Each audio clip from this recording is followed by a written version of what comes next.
Alright guys, so I think you've seen the shoes outside. Got the dead sled ready to go. Just gonna do a afternoon hunt here. Right after I cook up a quick bite to eat.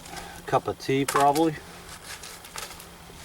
So I'll show you in a second, but the smokestack there, I kind of just took some trapeze wire and fastened it up by the opening of the shelter just to keep it from moving back and forth if we get any more snow or whatever and it, you know, cocks the pipe or what have you, because it was a little bit wobbly, but not too bad. But I just did that to kind of keep it in the center of the hole, keep it stationary, so that's working out good.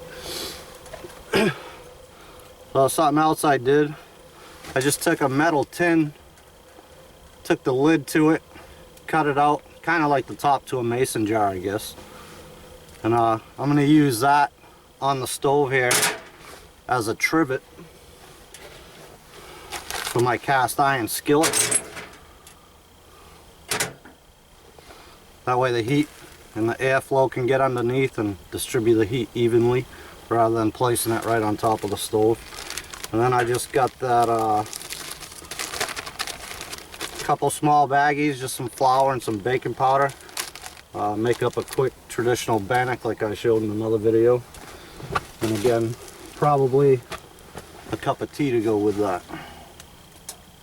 But we'll keep the stove stoked up here and get the pan heated up, and we can get something to eat and head out on the hunt. So there's the stack going out the hole. I'm not sure you can see that with the light. Again, just some trapeze wire securing that to the hole to keep it there. I'll lose the log in here. It's getting too warm. So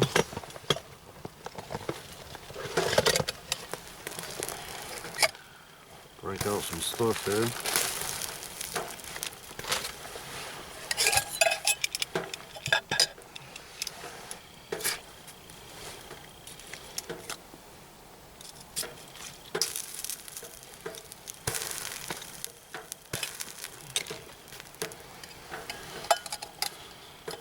I don't have a measuring device, so I guesstimate on this half a cup here.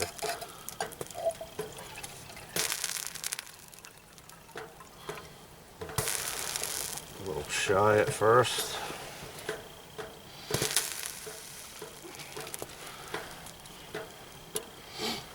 Maybe heat that water up just a touch for the baking powder. Excuse me.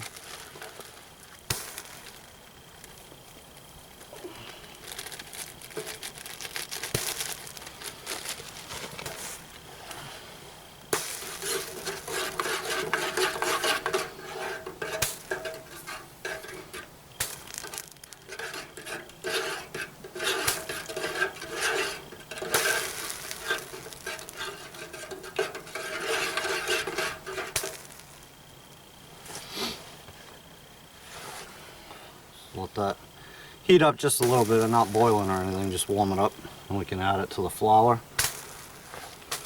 and make a dough and then get it right in the pan.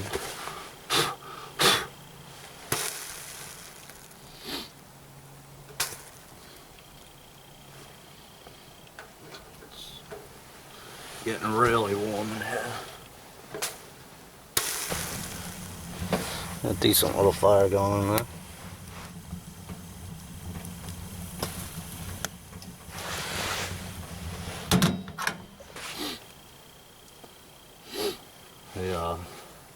All the boughs I get over here, making it smell real nice in here.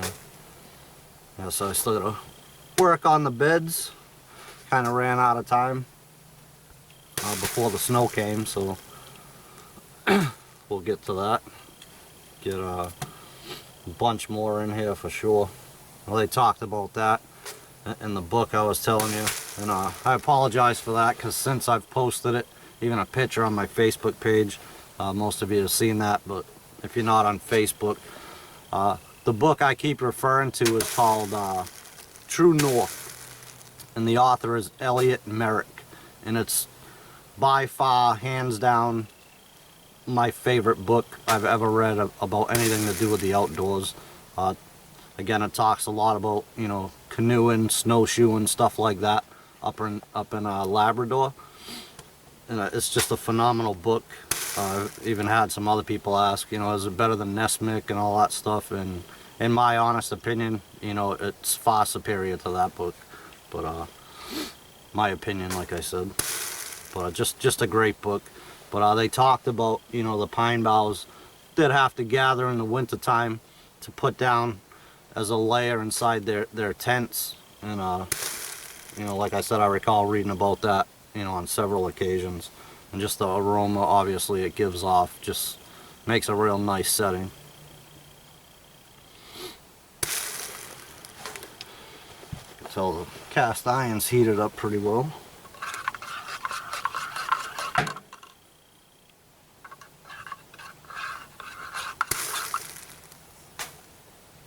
I could probably be warm just a touch more.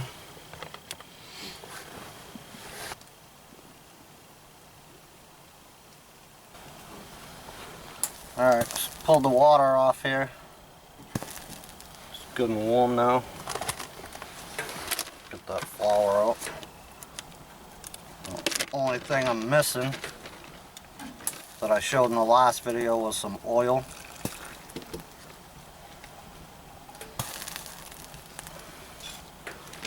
Which I typically keep in a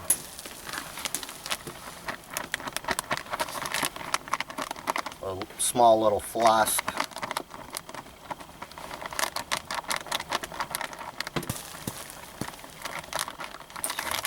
We'll do without that. Don't really need it anyway, just like it makes the bread taste a little bit better.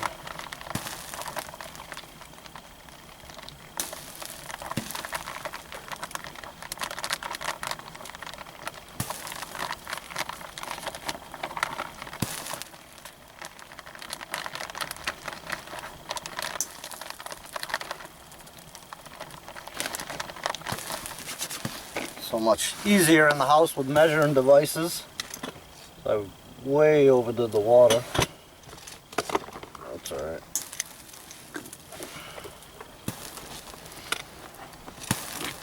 Some more flour here. Typically when they would make their bread at night, you know, with dinner or whatever, some more times than not, that's all they had was that and tea, which is what I'm gonna have now. But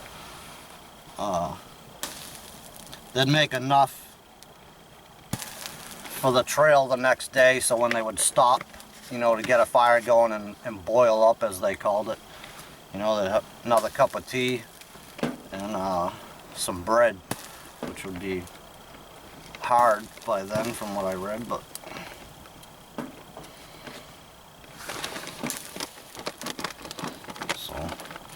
I'll probably end up with about the same here, you know, have some extra to cook up.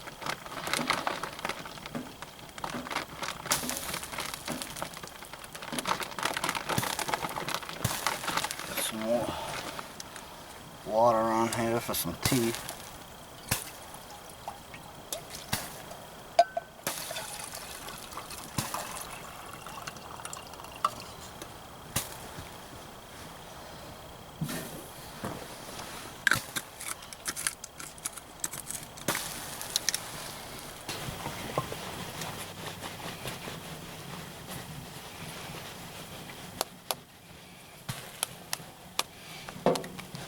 Throw some more flour just to really dry it out before I throw it in the pan.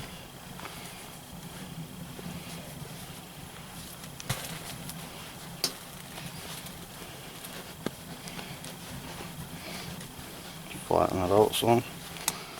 Get it as thin as I can. Nothing fancy, but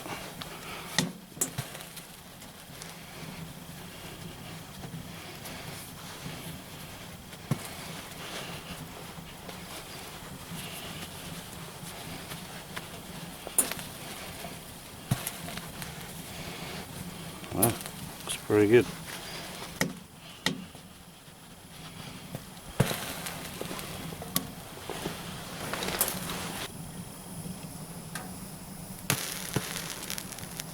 tell you, it's pretty warm in here. You know, if you have a way to tilt one of these stoves around, you know, a canvas tent to go with that or something, it's a whole different world to winter camping. You know, like I said, from what I'm used to doing.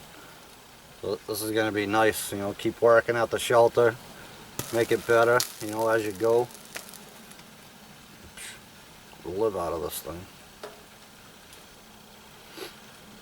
But, you know, obviously you're not going to toss one of these in your pack, but, you know, you have a sled, like the dead sled outside, or canoe, toboggan, something like that, to carry this around, well worth it.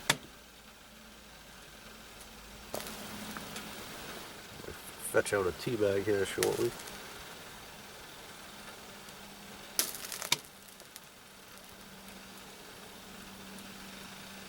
I had a can of them maple beans with me for that bread, man. Wow. That's alright. Tea and bread. That'll tidy us over till tonight. And, hopefully we can be some sort of lucky on the hunt here and come up with some meat, but if not, you know, it's always more bread and tea, you know. I got some oats and some pancake mix as well, so I can vary it up a little bit.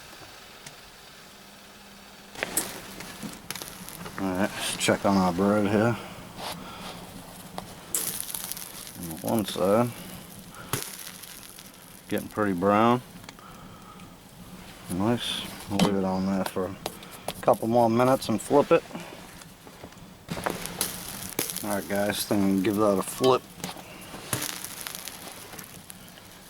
You can see that. I've been pushing down on it with my spoon like that just to even it out. So it was rising until I messed it up, but I don't really consider it a mess up. I was just trying to flatten it out, so that's gonna be something good. So pulled our water off here with our tea.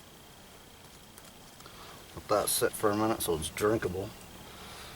This bread is probably done. Oh yeah. They say, superstition anyway, it's bad luck to cut bread, so you just tear it.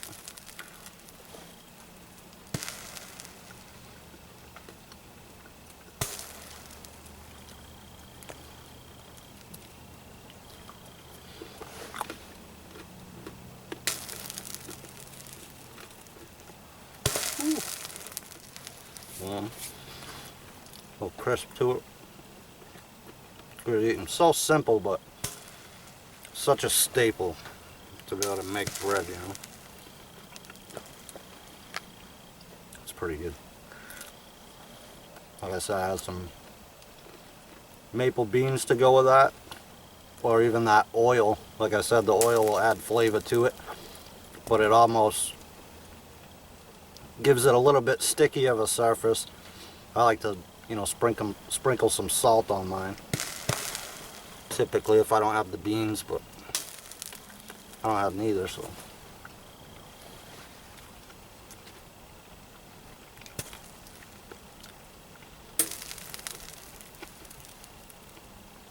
I think I just seen a little field mouse or a shrew or something.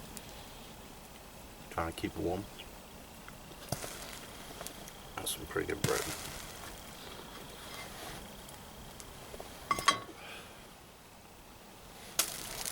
Pretty hot bread.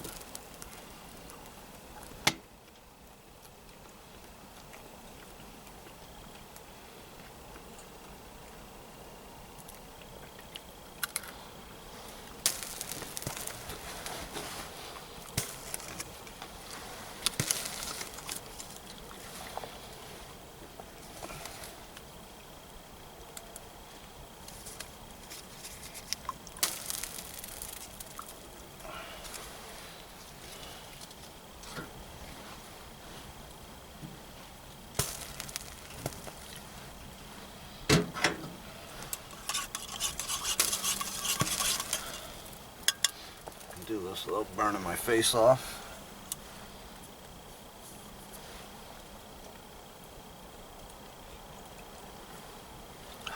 Now you're talking. Well, thank you guys for joining me for this quick video. We're going to head out on a hunt here as soon as I'm done eating. See what happens.